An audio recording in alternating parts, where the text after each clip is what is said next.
Bonjour à tous, je m'appelle Laura Prioul, j'ai 21 ans et il y a un an maintenant que j'ai été agressée physiquement, frappée, violée.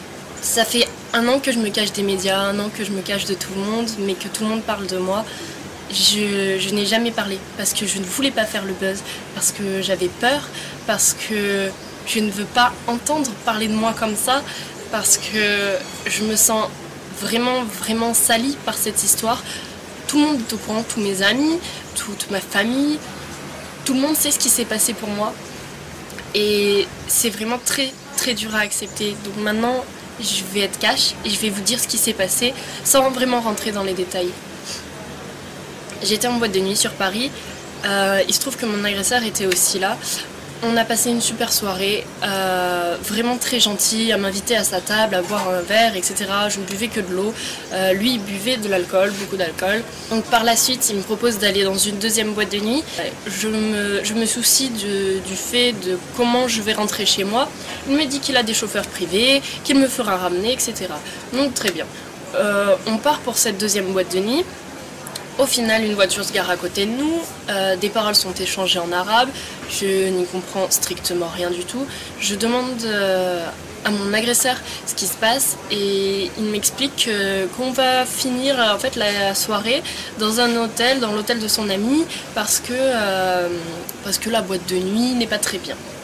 Soit, étant déjà dans le taxi, envie de continuer à m'amuser avec cette personne, envie de découvrir vraiment qui c'est, etc.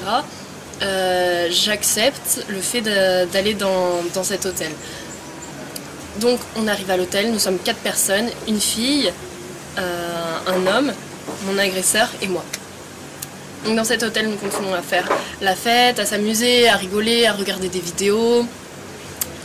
On a dû quitter la chambre d'hôtel en fait parce qu'on faisait du bruit et il nous a dit oui, dans ma chambre d'hôtel on peut y aller, on peut faire du bruit, j'ai tout l'étage, personne ne nous entendra, alors on peut continuer là-bas. Donc très bien, on décide de tous aller là-bas.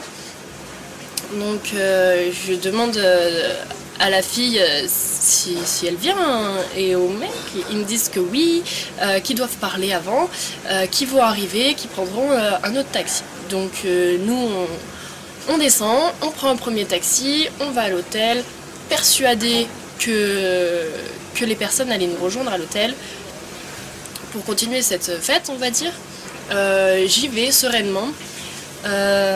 Donc une fois dans la chambre, on met de la musique. On continue à danser, à faire la fête et on était proches et à un moment on s'est tous les deux embrassés en fait et il a voulu me rembrasser et j'ai tourné la tête et ça lui a pas plu. Je me suis fait frapper d'un coup et je n'ai pas vraiment compris ce qui se passait sur le moment parce que dans ma tête tout était beau et tout se passait bien. J'ai voulu me défendre et cette personne m'a refrappé. Je n'arrivais rien à faire, rien du tout. Il était vraiment trop fort pour moi, sur moi, à me frapper et cette personne a fini par me violer. Donc après m'avoir frappé et violée, je me suis enfermée dans la salle de bain.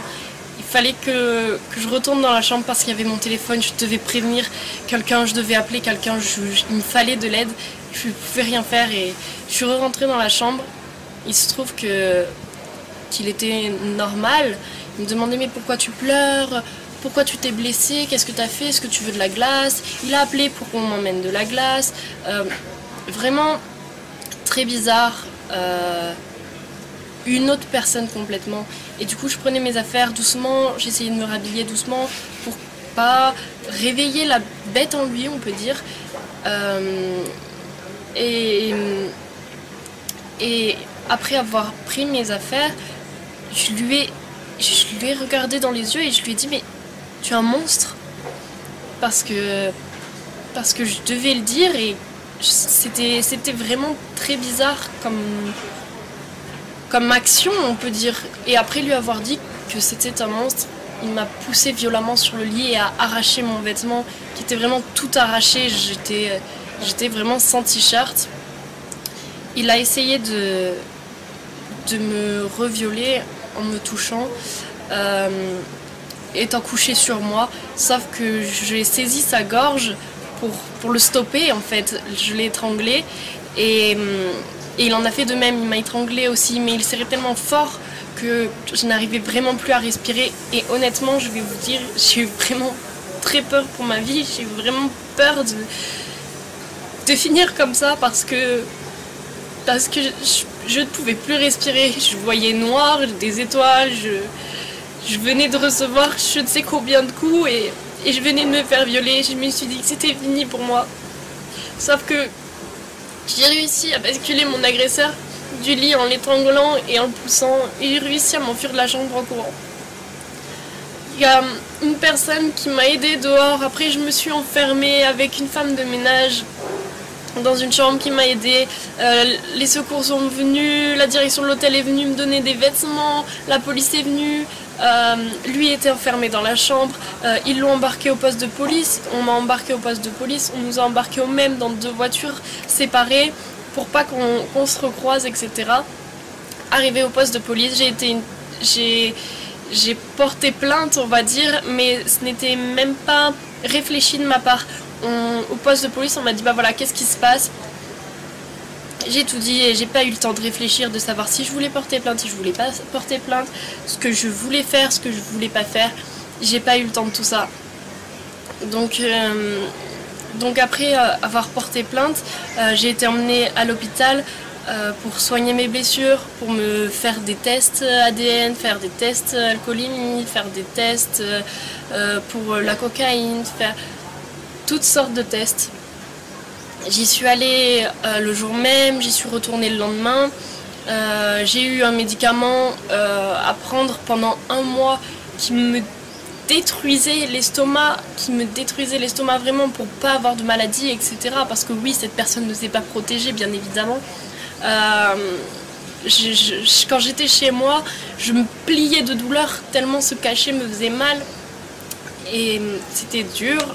Je n'arrivais pas à le dire à ma mère. Parce que c'est trop dur de dire quelque chose de tel à sa mère. La mère qui a toujours voulu me protéger, qui a toujours voulu me mettre en garde, qui a toujours été là pour moi. Le fait de lui dire « Maman, j'ai été frappée, j'ai été violée », c'est juste pas possible pour moi. Je lui ai jamais dit ce qui s'était vraiment passé. Elle a lu toutes mes plaintes, elle sait vraiment tout ce qui se passe dans tous les détails, mais de moi-même, j'y arrive pas. C'est comme ça, c'est trop dur. Donc, quelques jours après être rentrée chez moi, un blogueur a partagé mon nom dans les médias. Et là,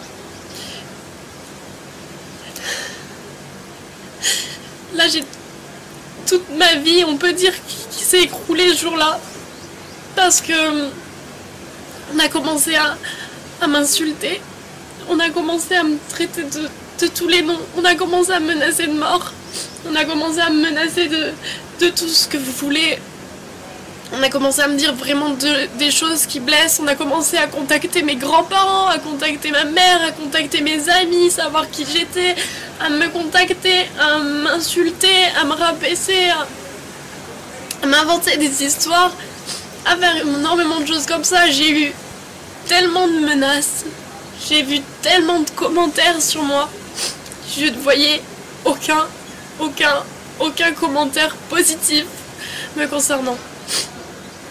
Énormément de gens parlaient, énormément de gens m'insultaient, mais personne ne me soutenait, à part ma famille et mes amis. Sur internet, je voyais que du noir. Les gens ont commencé à m'appeler, oui, j'ai vu qu'il s'était passé ça, qu'est-ce qui se passe, etc. Je me suis coupée de tout le monde parce que j'y arrivais pas, c'était trop dur que les gens puissent savoir ça sur moi. J'ai changé de numéro de téléphone, j'ai supprimé tous mes réseaux sociaux. Je me suis coupée vraiment de tout le monde, je n'avais même pas le droit d'habiter chez ma mère pour ma sécurité. Donc c'était encore plus dur parce que j'avais vraiment besoin d'elle. Elle était là bien sûr, mais j'avais pas le droit d'habiter avec elle. C'était horrible pour moi. C'est comme ça. Dans les médias, j'ai pu voir que j'avais refusé la confrontation, alors que non. La police m'a bien expliqué que je pouvais faire la confrontation maintenant devant eux, ou que je pouvais la faire plus tard devant le juge, avec un avocat, après avoir réfléchi, etc. Sachant que je venais de me faire agresser par cette personne, la dernière chose dont j'avais envie, c'était de le recroiser, de le voir ou de l'entendre même, ou quoi que ce soit. Donc j'ai dit que j'étais pas prête et que je voudrais le faire plus tard. Donc voilà, donc je n'ai jamais refusé de confrontation, je l'ai fait plus tard. Ensuite, on a pu dire que j'étais coiffeuse, que j'étais escort girl, que j'étais chômeuse, que j'habitais à Nice, que je faisais que des défilés de mode, que plein de choses comme ça. Et tout est faux. Après, au Nouvel An, on a dit que des fans de mon agresseur m'auraient retrouvé dans la rue, sorti du lido, m'auraient fracassé, tapé une bouteille de bière sur la tête, etc. Alors que je ne suis même pas sortie pour le Nouvel An, j'étais chez moi dans mon appartement, je n'étais même pas sur Paris, je n'étais même pas dans la ville où les faits se seraient passés. Après, qu'est-ce qu'on a pu dire sur moi? On a pu dire que Laura Prioul a été prise la main dans le sac, elle serait dealeuse de drogue, elle devrait passer devant le tribunal, etc. J'avais une grande possession de drogue, etc. À ce moment-là, j'étais en train de travailler, j'étais pas du tout sur Paris. Je ne savais même pas ce qui se passait. On m'a appelé en me disant ah bon, tu vends de la drogue et tout, qu'est-ce que c'est que cette histoire et tout. Non, je ne sais même pas ce qui se passe. Les gens sont au courant avant moi de ce qui se passe. Tout le monde se permet de me raconter une vie en fait, que je n'ai jamais parlé. Donc tous les Facebook, Instagram, Snapchat, Twitter, blog qui portent mon nom, ce n'est pas moi. Je n'ai jamais écrit, je n'ai jamais ouvert ma bouche, je n'ai jamais rien fait de tel.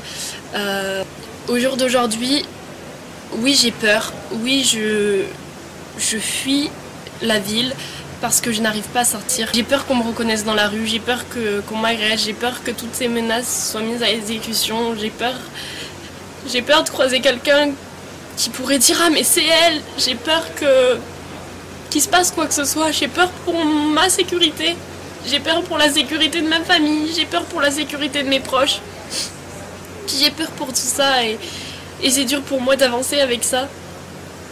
Écoutez-moi bien, je n'accepterai jamais d'argent pour enlever ma plainte parce que je veux que cette personne finisse derrière les barreaux parce que c'est trop dur, vraiment. Et j'ai pu savoir dans les médias que je n'étais pas la seule victime de cette personne, de cet agresseur. Je sais qu'il y a d'autres filles qui ont été victimes de cette personne. Des médias en parlent, etc. Et j'essaye de me battre pour moi, mais j'essaye de me battre aussi pour ces autres personnes. Mais c'est dur, sachez-le, et j'ai besoin de soutien. Et je suis là aussi pour soutenir ces autres victimes. S'il vous plaît, sortez du silence et allez porter plainte ou je ne sais pas, mais aidez-moi, j'ai besoin d'aide, je suis toute seule contre cette personne.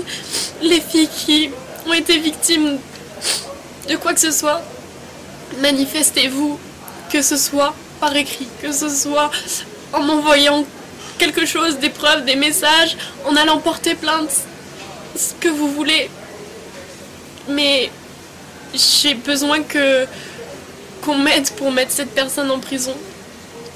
Sachez que je n'ai pas eu de chance parce que mon nom a été cité par un blogueur dans la presse parce que j'étais avec une connaissance de ce blogueur dans la soirée. Donc de suite, ça a fait un scandale autour de mon nom. Mais en France, vous êtes vraiment protégés. Personne ne pourra connaître votre identité si vous portez plainte. Même votre famille peut ne pas être au courant du fait que vous ayez porté plainte pour telle ou telle raison. Rien ne sera médiatisé, vous n'aurez pas de menaces, vous n'aurez pas de journaux sur le dos, vous n'aurez pas... tout ça, vous serez vraiment protégés. J'ai juste besoin de vous, j'ai besoin qu'on se réunisse tous ensemble et qu'on le mette derrière les barreaux parce qu'ils le méritent. C'est tout. C'est tout ce que j'avais à dire. L'adresse que je vais vous écrire, c'est la mienne. C'est la seule sur laquelle vous devez écrire. Voilà, maintenant, j'ai dit ce que j'avais à dire et au fond de moi, je me sens plus soulagée. Les gens ne vont pas avoir qu'une seule version des choses. Voilà.